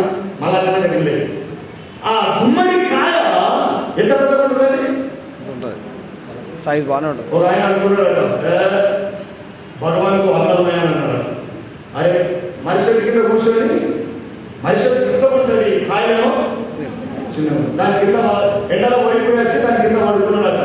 మీదికి చూస్తుండు, ఇంత పెద్ద చెట్టు, చిన్న కాయలు, గుమ్మడి తీగనేమో చిన్నగా ఉంటుంది, దాని కాయలేమో పెద్దగా ఉంటుంది. భగవాన్ అకల్నాయి అని అనుకున్నాడు. అకల్నాయి అనుకొని కళ్ళు మూసుకొని కదా పడుకున్నాం అనుకోని కదా, సడన్ గా గాలి వచ్చి ఆ మరికాయ ఒకటి దిగి ఈరోజు నిలబడ్డా. అప్పుడు అనుకున్నాడు, అమ్మా ఇదే కాయ గుమ్మడిగా అయి ఉంటే నా పరిస్థితి. ప్రభువా అకల్ ఆపుకున్నాయి, అకల్ మేరకు దిమాగ్ బోత్ కమ్మాయి అనుకున్నాడు. దేవా నానే తప్పు, దేవుడా నన్ను క్షమించాలి అన్నాడు. దేవుడికి అందుకనే దేవుడు అంటాడు, ప్రజలారా జ్ఞానాభ్యాసం చేయడం నా దగ్గరికి రండి. ఆ గుమ్మడి తీగ పెరుగునట్లుగా ఆలోచన. అతని కొమ్మలు విశాలంగా పెరుగును, అతని కొమ్మలు విశాలముగా పెరుగును. ఆ గుమ్మడి తీగ పెరుగుతుంది. ప్రతి వెనకాడ ఒక పిల్ల, దీనికి వెనకాడ ఇంకో పిల్లలు. ఆ గుమ్మడికాయ ఆ తీగను చూస్తే మొత్తం లోపలంతా బయట మిషన్ బయట బయట లోపలంతా సట్టపోయినట్టే, మొత్తం సట్టనే, వెనకాల మాత్రమే ఇంటుంటుంది. కానీ ఒక్క విత్తనములో ఎన్ని కాయలు కాస్తాయి? నువ్వు ఒక్క విత్తనమే కావచ్చు, నువ్వు ఒక్కదానినే కావచ్చు, ఒక్కోడే కావచ్చు, కానీ నీలో నుండి అనేకులను దేవుని సన్నిధికి నడిపించాలని దేవుడు ఆరాటపడుతున్నాడు. హల్లెలూయా! అతని కొమ్మలు విశాలపరచబడతాయి, నీ కుటుంబ కొమ్మలు విశాలపరచబడతాయి. అంటే ఎందుకండి? మనలో అనుకోవచ్చు, నా పేరు తెలుసు, మా నాన్న పేరు తెలుసు, మా నాన్న వల్ల నాన్న పేరు నాకు తెలుసు, వాళ్ళ నాయన పేరు నాకు తెలియదు, వాళ్ళ డాడీ వచ్చిన నాకే తెలియదు. ఒక 2 తరాల మట్టు మనకు తెలుసు, కానీ రూట్ మాత్రం ఆదామే, రూట్ మాత్రం ఆదాం. ఏది అనుకోవడం? అతని కొమ్మలు విశాలపరచబడతాయి. నీ కొమ్మలు విశాలపరచబడాలి అంటే చెట్టుకు మంచు తోడున్నట్లుగా, దేవుడు నీకు తోడుగా ఉండున్నట్లుగా నువ్వు దేవుని సన్నిధిలో కనబడాలి. హల్లెలూయా! ఆ గుమ్మడి కాయ ఎంత చక్కగా రౌండ్గా, ఎంత బాగా, ఎంత వేడిగా, ఎంత మసలుగా, ఎంత చాలా బ్యూటిఫుల్గా ఉంటుంది. కానీ తీగ చూస్తే తొక్కితే చక్కున పలిగిపోతుంది. తీగ మామూలే, కానీ కాయ మాత్రం చాలా విలువైనది. పెట్టల మీదనే ఒలుస్తుండొచ్చు, లోకమనే పెట్ట బొమ్మల మీదనే మనం తిరుగుతుండొచ్చు, కానీ నీలో దేవుడు విలువను చూడాలనుకుంటున్నాడు. హల్లెలూయా! నీలో ఆ భక్తి విలువను చూడాలనుకుంటున్నాడు. లోకంలో బ్రతుకుతున్న నీలో ఒక మంచి విలువైన జీవితం దేవుడు నీకు ఇవ్వాలని ఆశపడుతున్నాడు. ఆశపడే జీవితం, అందాన్ని పొందుకునే జీవితం నువ్వు కలిగి బ్రతకాలని దేవుడు ఆరాటపడుతున్నాడు. దానికి బదులుగా కన్యక తన ఆభరణం మంచున మరొకరు అక్క ఆ ముక్కుపల్లి ఆడితే ఇంకో మాట చెప్తాను. మా బిడ్డకు చిన్నగున్నప్పుడు ఈ ముక్కులో పెట్టిద్దామని తీసుకెళ్ళాడు. చిన్నగున్నప్పుడు ఒక్కసారే బాధ అయిపోయాడు. అమ్మ మీరు గమనించారు, ముక్కుపుల కానీ శివకమ్మలు కానీ ఇదంతా కొంతమంది ఆత్మ కపురాడు సైడ్ పోతే మాత్రం ఈ శివకు అన్ని ఈ నుంచి ఇందాక ఆంధ్రాలు ఉంటాయి, మొత్తం బంగారం. అటు ఆంధ్ర పుస్తకాలు ఉన్నారు, అటు పోయి సుశస్త్రాలు ఉన్నారు, మొత్తం బంగారం. ఎందుకంటే అంత దుబాయ్ మస్కట్ బంగారం ఉండదు. అన్ని రంధ్రాల శివులు రంధ్రం కొట్టినప్పుడు చిన్నగా సత్తులో కొడుతుంది. ఆ మాత్రం ఆ పొజిషన్ వేడిస్తే లైఫ్లో ఎన్నైనా పెట్టుకోవచ్చు. కొన్నిసార్లు వాక్యం చేత దేవుడు నిన్ను సూటిగా నీతో మాట్లాడచ్చు, కొంచెం బాధ కలుగుతుండొచ్చు, కానీ ఆ బాధలో ఉన్న ఆశీర్వాదం నీకు జీవితాంతము ఉంటుంది. హల్లెలూయా! అట్లాంటి ఆశీర్వాదం కావాలని ఆశ మనకు అందరికీ ఉంటుంది. కానీ ఈ బాధ ఓర్చుకోగలిగితే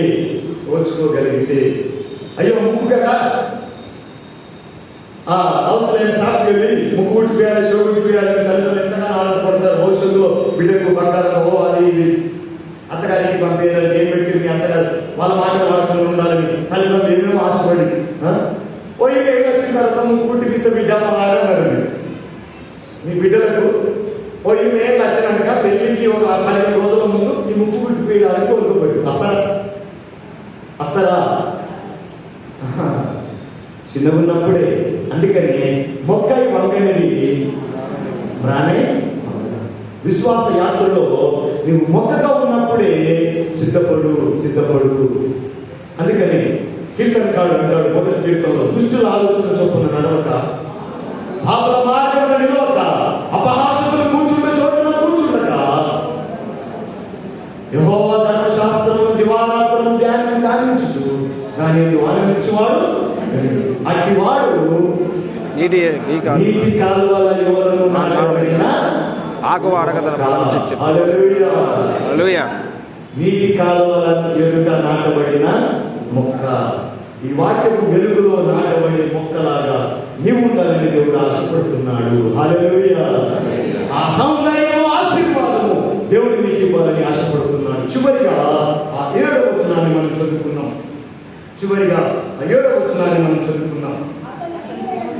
అతని నీడయందు, దేవుని నీడయందు, దేవుని హస్తముల నీడయందు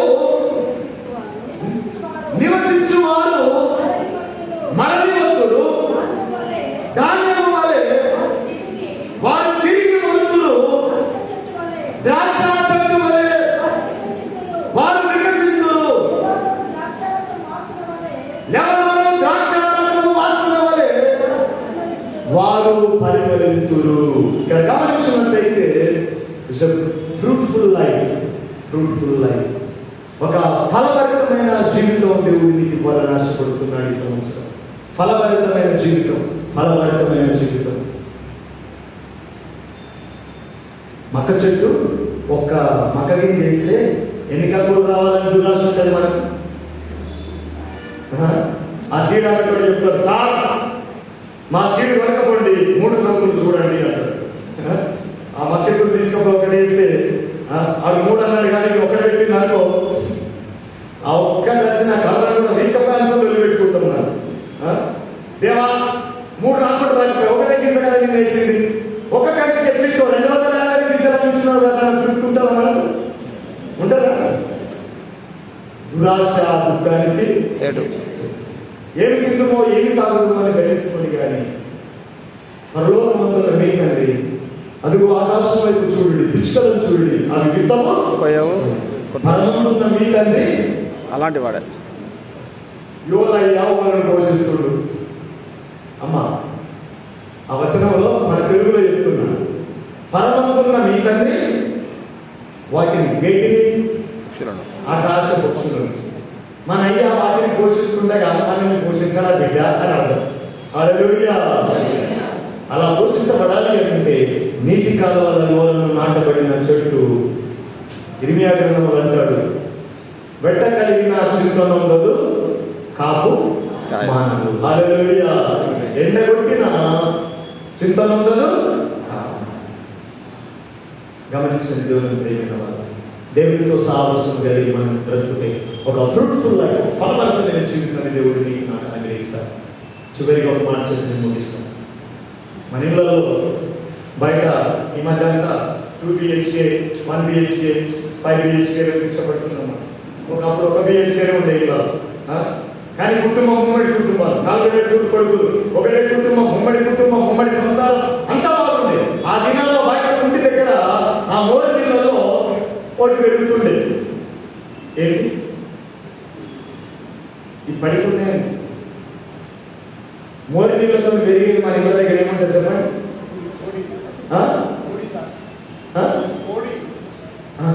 కాదు, మనం మంచి బిర్యానీ చేసుకుని ఆపలు అవుతుంది. పుదీనా నువ్వు ఒక కళ్ళతో అంత చేస్తావు, అన్ని అంత చేస్తావు. ఆ నీళ్లకు అది అమ్మ రేపు నుంచి పుదీన నిరంతరం కదా ఉద్దేశం. గమనించండి, ఆ మోరి నీళ్ళకు పెరిగే ఆ పుదీనాను బిర్యానీలో వేసినప్పుడు బిర్యానీ టేస్ట్ ఎలా ఉంటుందండి? భలే టేస్ట్ ఉంటుంది. నీకు నీళ్ళని చూస్తావా, ఆ పుదీనాను చూస్తావా?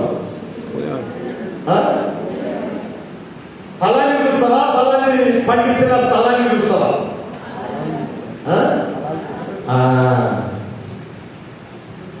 ఇప్పుడు యోహాను సువార్త 10:1 చదవండి, నేను ముగిస్తాను. ఇంకా చాలా ఉన్నాయి చెప్పాలని ఆశ ఉంది, కానీ మనకు సమయం లేదు.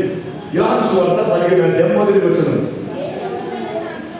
నేను నిజమైన ద్రాక్షావల్లిని, నా తండ్రి వ్యవసాయకుడు,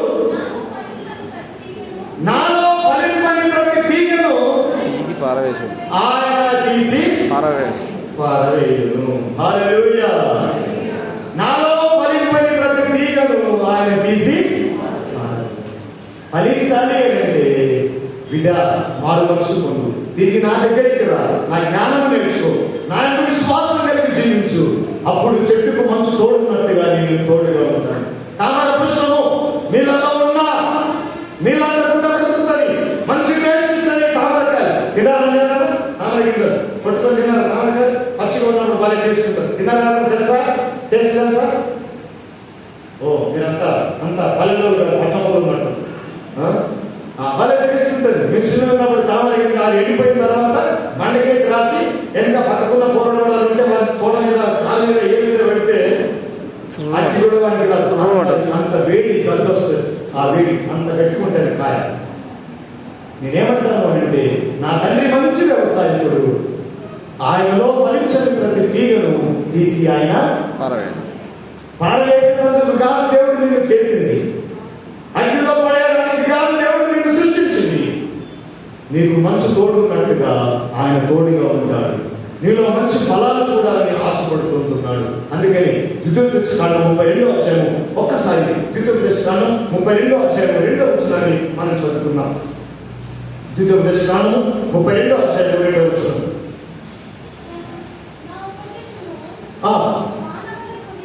నా ఉపదేశము, అమ్మా చాలా జాగ్రత్తగా వినండి, నా ఉపదేశము వానవల కురియును, నా వాక్యము మంచు వలను చిరుకుల వలను పచ్చిక మీద కురియు వర్షము వలె ఉండును. హల్లెలూయా. ఆదియందు వాక్యము ఉండెను, వాక్యము దేవుని యందు ఉండెను, ఆ వాక్యమే దేవుడై ఉండెను. 2 అంటాడు, నా వాక్యము మంచు వలె నీ మీద కురియును. హల్లెలూయా. ఆ వాక్యము చేత నీవు భద్రపరచబడాలి, ఆ వాక్యము చేత నీవు జీవించబడాలి, ఆ వాక్యము నీకు తోడుగా ఉంటుంది, ఆ వాక్యమైన ప్రభువు నీకు తోడుగా ఉంటాడు. అట్టి ఆశ నువ్వు కలిగి జీవించాలి. అందుకని చదవాల్సిన అవసరం లేదు, మీకు తెలుసు. మొదటి యోహాను రాసిన సువార్త 1వ అధ్యాయం 2-3 వచనాలు గమనించినట్లయితే, అదే వాక్యము దేవుడు వింటున్నాడు, ఆ వాక్యమే దేవుడు అయినాను. 3వ వచనం ఏమంటారు తెలుసా? ఏమంటారు? కలిగి ఉన్నదేది ఆయన లేకుండా కలగలేదు. హల్లెలూయా. కలిగి ఉన్న నేను ఆయన లేకుండా కలగలేదు. ఆయన ఉన్నాడు కనుక మనం జీవిస్తున్నాం కనుక మన జీవితం నశించిపోకూడదని దేవుడు మంచు వలె ఆయన వాక్యాన్ని నీ చుట్టూ కురిపిస్తున్నాడు. హల్లెలూయా. అట్టి భాగ్యం, అట్టి దీవెన, అట్టి ఆశీర్వాదం దేవుడు నీ పట్ల, నీ కుటుంబం పట్ల ఈ 2022 సంవత్సరంలో దేవుడితో సాహసం కలిగి ఉన్నట్టుగా దేవుడి యొక్క బైబిల్ మాటలో నీరు నా కుటుంబం, నీరు నా పిల్లలు జాగ్రత్తగా నా జీవితాన్ని కట్టుకుంటారని నువ్వు కనుక తీర్మానం చేసుకుంటే దేవుడు అంటాడు, బిడ్డా just go head, my presence will be always with you అని అంటాడు. నా సన్నిధి నీకు వెళ్ళగలలా తోడుగా ఉంటాడు. నువ్వు ఆయన దగ్గరికి వచ్చి ఆయన విలువనిస్తే దేవుడు నీకు విలువనిస్తాడు. దేవుడు నలుగురిలో దేవుడు నిన్ను తలగా చేసినప్పుడు నలుగురిలో దేవుడు నిన్ను తలగా నిలబెడతాడు. హల్లెలూయా. అన్ని దినాల్లో ఇంత ఆశీర్వాదం పొందలేమో ఒక్కసారి why don't you try Jesus? ఒక్కసారి ఈ 2022 సంవత్సరంలో ఎందుకు నువ్వు ప్రయత్నించి చూడకూడదు? ఇశ్రాయేలీయులు ఎంతో సరిగారు. మటన్ లేదంటే వాళ్ళకు మాంసం ఇచ్చాడు. ఎక్కడ దాకించాడు తెలుసా దేవుడు? ఎక్కడ దాకించాడు? తీయాల్సిన బయట అక్కడ దాకించాడు. తిను ఊకే మరి ఇంతగా ఉందా? ఇంతగానో ఇంతుందా నీకు? ఆడ కష్టపడి తిన్నప్పుడేమో అర్థం కాలేదు. ఐగుప్తులు అనుకుంటా శ్రమ పెట్టుకుంటా పెడితే అర్థం కాలేదు. కూర్చుండబెట్టి మేపితే నీకు ఏం తాగా? కూర్చుండబెట్టి మంచు వల్లే మన్నాలు కురిపించి మేపితే ఇంకా నీకు ఆ మంచు అట అదట దేవదూతల భోజనం అట. హల్లెలూయా. దేవదూతల భోజనం వేస్తూ మళ్ళా ఐగుప్తు మాంసం పోయారు. ఎంత దరిద్రపు జీవితాలు ఈనాటి క్రైస్తవులకు. మనం దయచేసి అట్లాంటి ఆశలు అడి ఆశలు ఏమైనా ఉంటే వదులుకొని దేవుని సన్నిధిలో నమ్మకంగా ఉన్నాం, దేవునితో సాహసం కలిగి జీవిస్తున్నాం. ఎన్నో కష్టాలు, బాధలు, శ్రమలు, ఎన్నో దుఃఖకరమైన జీవితం సంభవించవచ్చు. నా జీవితంలో ఎన్నో దుఃఖకరమైన సంఘటనలు. నేను 6 సంవత్సరాల వయసులో మా తల్లి చనిపోయింది క్యాన్సర్. 6 సంవత్సరాల వయసులో, చిన్న వయసులో దుఃఖకర కాలం ఉన్నా పిట్టలు కొట్టని మా పెద్దనాయన వచ్చి ఇక్కడ ఇంటికి రాని అన్నాడు. ఓ అన్నం పిలుచుకునేమనుకున్నా. పోయేసరికి చచ్చిపోయింది. అప్పటికి ఇంకా ఓనమాలు కూడా లేదు, అభంశుభం లేని జీవితం, ఎన్నో కష్టాలు, బాధలు అయిపోయిన తర్వాత మా నాన్న మళ్ళీ మా అమ్మ చనిపోయిన 2 నెలలకి పెళ్లి చేసుకున్నాడు. వండకపోయినా ఎన్నోసార్లు పిడిగుద్దులతో పిడిగుద్దులు తిన్నది.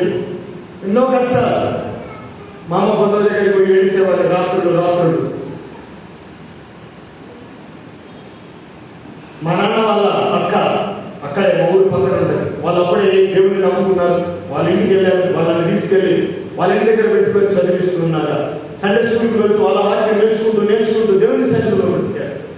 అది చూపించు 1978-79 నుంచి 82లో నేను 3వ తరగతి,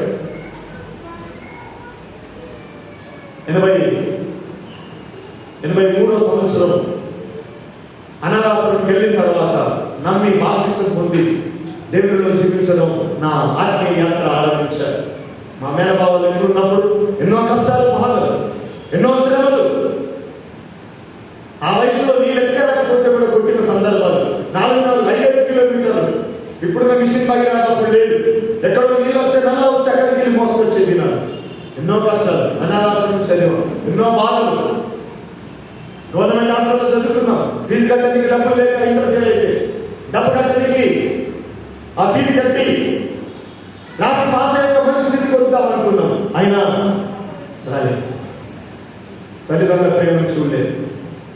చిన్నతనం నుంచి దేవుని ప్రేమను చూస్తూ నా జీవితంలో దేవుడు నాకు మంచు వలె దేవుని కృపలో దేవుడు నడిపిస్తూ ఈరోజు ఒకవేళ అలాంటి పరిస్థితుల్లో కనుక యేసు ప్రభు నాకు కనుక దొరకపోయి ఉంటే, ఒకవేళ మా అమ్మగారిని చనిపోకపోయి ఉంటే, విగ్రహారాధన చేస్తూ ఊరిలో పెళ్లి చేసుకుని హాయిగా ఈ పాటికి లైఫ్ కొత్త మీద గడ్డి మోసేదేమో. కానీ దేవుని ప్రియమైన సంగమం, నేనేమంటానండి, ఆ దేవుడి గురించి నేను చూశాను. చెట్టుకు మనసు తోడున్నట్టుగా చిన్నతనం నుంచి దేవుడు నాకు తోడుగా ఉన్నాను. ఫెయిల్ అయిన నన్ను బైబిల్ కాలేజ్ చదువుకోవడానికి హాస్పిటల్లో మలేరియా జ్వరం వచ్చి పడుకుంటే బాంబేలో 24 గ్లూకోజ్ బాటిల్ ఎక్కిన ఒక రోజు మలేరియా కోమల బాధ పలకరించి అబ్బా ఎవరు లేడు అక్కడ. స్టూడెంట్స్ వస్తారు, వాటర్ బ్రెడ్ తీస్తారు, ఫైన్ బ్రదర్ బెడ్ మీద పడుకుంటే నిధిగా చూడాలి నన్ను, దేవా బతుకుంటే నీకు సేవ చేస్తా, లేదంటే ఈయన ఎంటర్ చేయి బొంబాయిల సముద్రంలో పడేస్తారు ఎవరన్నా అని ప్రార్థన చేశాను. దేవుడు బ్రతికించాడు. చెట్టుకు మంచు తోడున్నట్టుగా దేవుడు నా జీవితంలో నడిపించాడు. హాస్టల్కి వచ్చాను, చదువుకున్నాను, ఇంటర్ ఫెయిల్ అయ్యాను, దేవుడు సేవకు తీసుకెళ్ళాడు. బాంబేలో చదువుకున్నాం, వచ్చాను 10 సంవత్సరాలు బాంబే. వచ్చిన తర్వాత బైబిల్ కాలేజీలో 10 ఏళ్ళు ఇంగ్లీష్లో తెలుగులో ఎంతో మంది సేవకులు తయారు చేశారు. 2009లో అమెరికా దేశం వెళ్ళి చదువుకుని రావడానికి వచ్చున్నాను. నేను ఎందుకు ఈ మాట చెప్తున్నాను అంటే, దేవుడు చక్కటి సత్యమైన దేవుడు బహుమానం ఇచ్చాడు. దేవుడు పిలిచాడు. ఇద్దరు సంపూర్ణమైన విశ్వాస యాత్రలో సేవలు సాగుతున్నాం. మేమున్న సంఘంలో మేము వచ్చినప్పుడు జస్ట్ 3 కుటుంబాలు మాత్రమే. ఈరోజు 100 కుటుంబాల సంఘం, 100 కుటుంబాలు. ఏమంటానంటే, దేవుడు తోడుగా ఉంటే దినదినం ఒక అభివృద్ధి ఉంటుంది. హల్లెలూయా. మనసు తోడున్నట్టుగా దేవుడు నీ కుటుంబానికి తోడుగా ఉంటాడు. దేవుని ప్రియమైన సంఘమా, నా సాక్ష్యాన్ని దృష్టిలో పెట్టుకోకండి, కానీ దేవునికి వాక్యాన్ని నమ్మి దేవునితో సాహసంగా ముందుకు సాగి దేవుడు ఆశీర్వదించుకోక చేస్తాడు. అట్టి భాగ్యం, అట్టి దీవెన, అట్టి కృప దేవుడు నడిపిస్తాడు. నిజంగా మా తల్లి గోధుమలు తినలేని జీవితం ఉన్నది, పెంచలేని జీవితం ఉన్నది. మా భార్య పిల్లలు తినిపిస్తుంటే వాళ్ళతో పాటు నేను కూడా లైన్ కట్టి ఆమె గోధుమలు తిన్న జీవితం ఉన్నది. నేను ఎందుకు అంటున్నాను అంటే, దేవుని ప్రేమ తప్ప లోకంలో ఎవరి ప్రేమ లేదు. కానీ ఆయనను దేవుడు ఈరోజు స్థితిలో నిలబెట్టాడు. కారణం ఏంటో తెలుసా? చెట్టుకు మంచు తోడున్నట్టుగా దేవుడు తోడుగా ఉంటే అంచెలంచెలుగా దేవుడు అభివృద్ధి పరుస్తాడు. హల్లెలూయా. జీవితం అంటే ఆశీర్వాదం. దేవుడు మనకు, మన సంఘానికి లేదా మన కుటుంబాలకు దేవుడు దయచినట్టుగా ప్రార్థన చేస్తున్నాం. దేవుడి మనకు దీవించుగాక. ఆమేన్. మన తల వచ్చి కలుగుతున్నట్టే నేను చిన్న ప్రార్థన చేస్తాను. కృపా సంపూర్ణ మా ప్రభా యేసయ్య, ఈ మధ్యాహ్న కాల సమయంలో ఇదిగోనైనా నీ దాసులను ప్రేమించి, ఇదిగోనైనా ఈ జనగం ఈ సంఘంలోనైనా వాక్యాన్ని పంచుకోవడానికి ఈరోజు నాకు ఇచ్చిన అవకాశాన్ని పెట్టుకున్నాను. చెట్టులకు మంచు తోడున్నట్టుగా మీరు తోడుగా ఉండి ఈరోజు నిలబెట్టారు. మీకున్న గొప్ప ఆశీర్వాదం మా జీవితంలో దయచేస్తారు. మీకున్న సంఘం అంతటి మీరు దీవించండి. ఇదిగో దైవ సేవకులను వారి కుటుంబాన్ని తండ్రి ప్రేమతో ఇచ్చిన ఈ పులిపెట్టి అవకాశాన్ని పెట్టుకున్నారు. ఇంకా నేను నమ్మకంగా యథార్థంగా చేయాలి. చెట్టుకు మంచు తోడున్నట్టుగా ఒక అభివృద్ధిని తండ్రి, ఒక బలం దయచేయండి, ఒక సువాసన, ఒక సౌందర్యము మా జీవితాలు అనుగ్రహించి నీటి కాలంలో ఎవరైనా నాటబడిన చెట్టువాడి మీ ముందున్నట్టుగా మీ మనసును మేము పొందుకొని సారవంతమైన విశ్వాసంలో, సారవంతమైన జీవితంలో మా బ్రతుకులు ఉన్నట్టుగా మీరే కృప చూపుతారని యేసు నామములో వేడుకుంటున్నాము తండ్రి. ఆమేన్.